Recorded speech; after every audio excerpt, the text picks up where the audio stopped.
বাংলাদেশের অভ্যন্তরে ভারতীয় সব টিভি চ্যানেলের সম্প্রচার বন্ধে পদক্ষেপ নেওয়ার নির্দেশনা চেয়ে রিট আবেদন করা হয়েছে। বুধবার আবেদনটি শুনানির জন্য হাইকোর্টের কার্যতালিকায় আসবে বলে জানিয়েছেন রিটকারীর আইনজীবী। এ সংক্রান্ত বিষয়ে মঙ্গলবার বিচারপতি ফাতেমা নাজিব ও বিচারপতি শিকদার মাহমুদুর রাজির সমন্বয়ে গঠিত বেঞ্চে এই আদেশ দেন। সুপ্রিম কোর্টের আইনজীবী সৈয়দা শাহিনা লাইলি সোমবার হাইকোর্টে এ রিট দায়ের করেন। রিটে বিবাদী করা হয়েছে তথ্য সচিব, স্বরাষ্ট্র সচিব, বাংলাদেশ টেলিকমিউনিকেশন রেগুলেটরি কমিশন সহ সংশ্লিষ্টদের।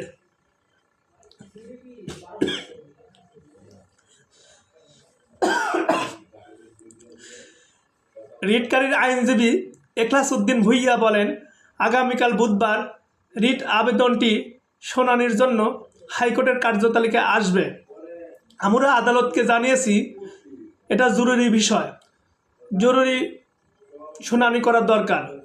বিচারক এতে অনুমতি দিয়েছেন। এর আগে রিটকারী আইনজীবী বলেন, ভারতীয় চ্যানেল স্টার জলসা, স্টার প্লাস, জি বাংলা, রিপাবলিক বাংলা সহ সব টিভি চ্যানেলের সম্প্রচার বন্ধ চাওয়া হয়েছে। ভারতীয় টিভি চ্যানেলে বিভিন্ন উস্কানিমূলক সংবাদ প্রচার করা হচ্ছে। ভারতীয় চ্যানেল বাংলাদেশের সংস্কৃতি বিরোধী বিভিন্ন অনুষ্ঠান অবাধ সম্প্রচারের ফলে যুব সমাজ ধ্বংসের সম্মুখীন। চ্যানেলগুলো কোনো আইন মানছে না। এসব কারণে ভারতীয় সব চ্যানেলের সম্প্রচার বন্ধ চাওয়া হয়েছে।